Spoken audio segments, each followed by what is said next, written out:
Gracias, doctor Sergio García Quintero, por darnos la oportunidad de entrevistarle. Díganos brevemente por qué Daniel Ortega no puede reelegirse y qué artimañas está utilizando para lograr perpetuarse en el poder. La verdad es de que sobre ese aspecto se ha hablado ya muchísimo. Y a los que llaman analistas políticos y a la vez juristas, han explicado con artículos y con incisos y con una cantidad de procedimientos legales el por qué no puede. La verdad es bien sencilla. La Constitución Política de la República le prohibía a él, como le prohibía a todo nicaragüense, la reelección. Y apareció como por arte de magia, como sacado de un sombrero, un decreto en el cual se permitió al Poder Ejecutivo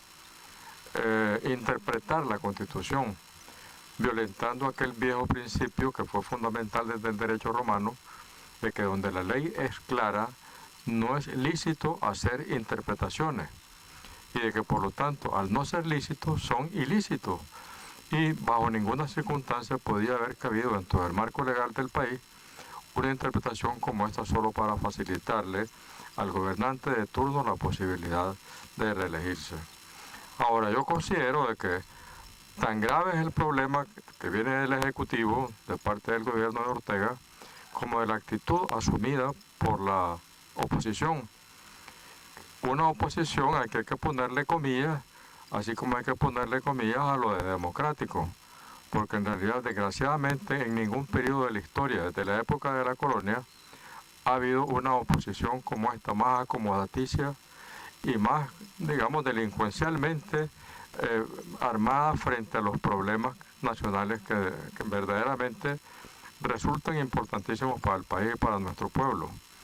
La oposición en una u otra forma ha dado su visto bueno, puesto que si no lo hacen en el momento y se protesta, lo hacen después, como hemos estado viendo ahora con el retorno de funcionarios a los cuales se les había vencido el periodo y que gracias a una artimaña jurídica también se han quedado en los cargos de manera putativa, delincuencial, ilegal, usurpando cargos que a su vez están sirviendo, digamos, de fortaleza, de base, como para que la reelección se convierta en un hecho. Tan es así que todos los magistrados del Consejo Supremo Electoral son magistrados usurpadores. A todos se les venció el periodo y gracias a esas famosas interpretaciones, ese estira y encoge de la Constitución, es que las cosas se hacen posibles aquí. Y la oposición, que en el primer momento protesta y patalea, definitivamente que después aceptan todo porque están pensando en sus cuotas de poder y en sus conveniencias políticas para ellos y para los grupos que los acompañan, ¿no? Doctor, ¿podría explicarnos por qué esta oposición da como un hecho que se va a enfrentar a Daniel Ortega en las próximas elecciones? ¿Por qué no se ha dedicado a denunciar esto ante la comunidad internacional, esta irregularidad? En primer lugar, porque no hay una verdadera oposición en Nicaragua. Lo que hay son una cantidad enorme de grupos, tanto políticos como cívicos, de los organismos ciudadanos, que en una u otra forma se manifestaron al comienzo para protestar, pero que luego van deponiendo sus armas cívicas ante los halagos o ante la amenaza que el Frente Sandinista tira a ese respecto. Yo diría que más que las amenazas son los halagos políticos, poder sacar de las gavetas y de los archivos que han quedado en el país cargos y demostraciones de culpabilidad y de manejos turbios de gente que aparentemente es honrada. En Nicaragua la cuestión es más sencilla. Si en vez de estar hablando de oposición democrática y de estar hablando de gobierno, se hablara de que en el país pueden encontrarse dos tipos de nicaragüenses, los decentes y los indecentes, y de que sería la lucha de la decencia contra la indecencia. Aunque yo considero de que Diógenes tendría los mismos problemas o mayores que tenía en su tiempo como para encontrar hombres de verdad en la calle. Doctor, durante una reciente entrevista, Monseñor Silvio Báez dijo que los nicaragüenses están cayendo en un serio peligro debido a que se están acostumbrando a las constantes violaciones a la Constitución que realiza el gobierno de Daniel Ortega. ¿Cuál es su opinión al respecto? Monseñor Báez ha estado hablando con un don profético que no recuerda en realidad, a los viejos apóstoles que oraron como tales en defensa de la verdad y de la libertad, especialmente. Monseñor Báez ha estado jugando un papel primordial, por lo menos para los que tienen oído, no tanto, digamos, el oído que tienen en la cara, a uno de los lados de la cara, sino los oídos del espíritu y de los principios de dignidad y de moralidad, de ética política. Monseñor Báez está queriendo rescatar el espíritu del nicaragüense, tratando de que asuma su posición de responsabilidad ante los grandes problemas de nuestro país. Y el gran problema que se encuentra Monseñor Báez es de que aquí en realidad la pregunta ya casi sobra de por qué no actúa la oposición en tal o cual forma. Yo diría que es porque no hay oposición. Yo diría que es porque todo mundo aquí en Nicaragua, digamos, en materia política, ha encontrado o le han encontrado ya un precio o una debilidad que no quieren que sea explotada. Por ejemplo, para nadie es un secreto que Arnoldo Alemán, reo convicto de muchísimos delitos contra el Estado, fue encontrado después libre de toda responsabilidad por la Corte Suprema de Justicia en un recurso de casación armado de manera delincuencial por los magistrados, definitivamente, porque la culpabilidad estaba totalmente comprobada. Y de ahí concurrieron también, digamos, funcionarios como los médicos del Instituto de Medicina Forense en el país, que actuaron de una manera deleznable y que pienso que han jugado un papel desgraciadamente nefasto para nuestro país, como ha sido la Fiscalía General de la República. El ejemplo clásico que yo saco a ese respecto es de que el Instituto de Medicina Forense dictaminó al doctor Arnoldo Alemán como, digamos, afectado por 14 enfermedades, de las cuales 10 de ellas eran digamos, de peligro mortal y de que se encontraba en la fase terminal de las mismas. De tal manera que aquí hubiéramos necesitado tener 10 ataúdes por las 10 muertes de Arnoldo Alemán a ese respecto. Pero cuando estaba él prácticamente celebrando en su carnaval político, ya hablando de su candidatura, el Procurador General del Estado, a pesar de que sea como es, manifestó de que Arnoldo Alemán no tenía derecho a estar haciendo festejo ninguno y creer que se sentía libre en política como para optar a cualquier cargo público. Arnoldo Alemán tiene pendiente todavía 4 o 5 procesos, lo dijo la Procuraduría General de la República, y por lo tanto Arnoldo Alemán va a seguir haciendo lo que el Frente Sandinista le imponga.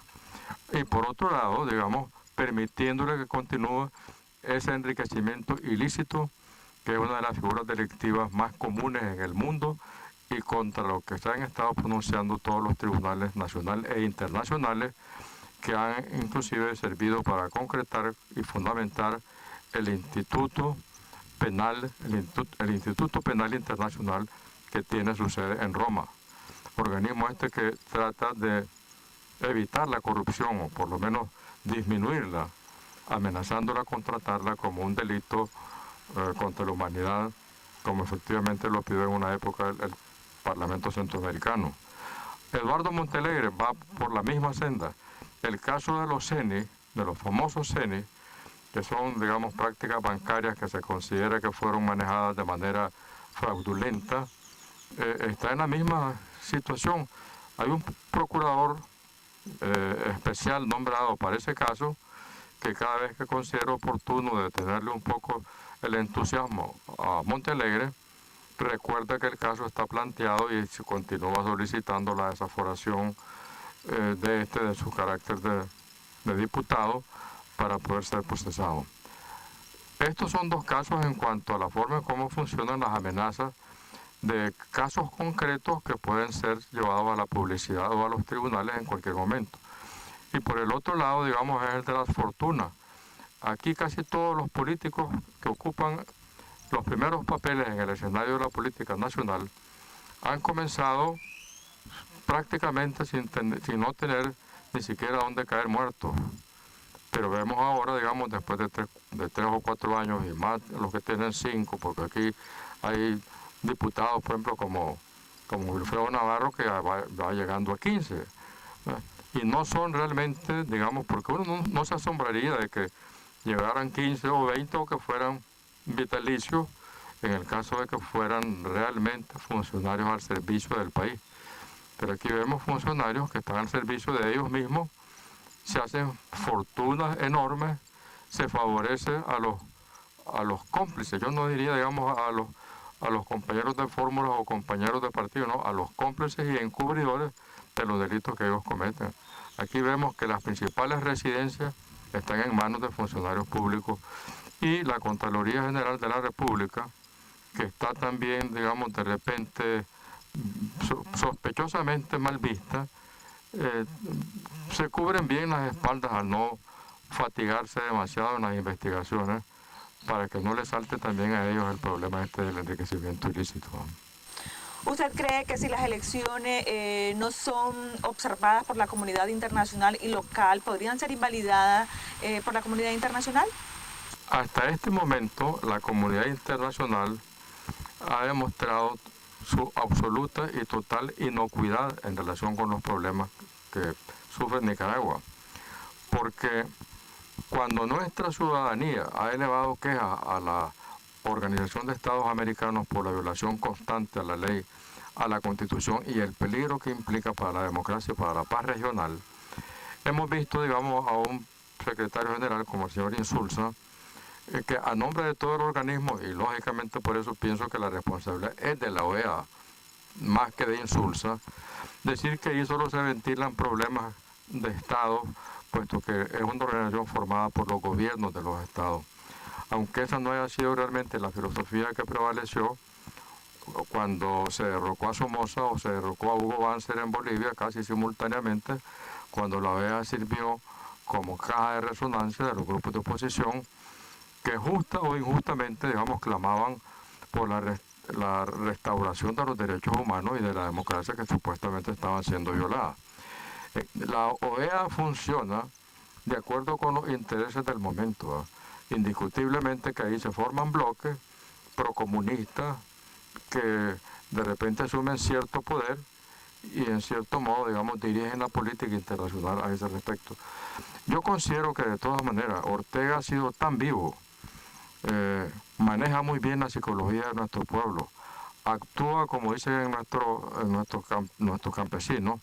como un perfecto matrero, juega con la buena voluntad y con la inteligencia, con comillas, de los nicaragüenses. De tal manera que yo considero de que con observación o sin observación, si va a haber fraude, el fraude se va a llevar a cabo indiscutiblemente. Que Ortega va como candidato es indiscutible. Y hasta este momento no ha surgido dentro de la famosa oposición una figura que aglutine realmente digamos, el sentimiento de la oposición, el sentimiento patriótico de la oposición para poder derrotarlo en las elecciones. Algunos piensan, digamos, de que el movimiento actual alrededor de Fabio Guaidó Mantilla es muy similar al de doña Violeta de Chamorro, que logró vencer a Ortega en las elecciones en 1990. Pero realmente eran otros tiempos, otro entorno y otro tipo de factores los que llevaron a cada uno a su respectiva candidatura. Fabio Guaidó, digamos, a quien se merece mi respeto personal, y yo lo conozco hace muchos años,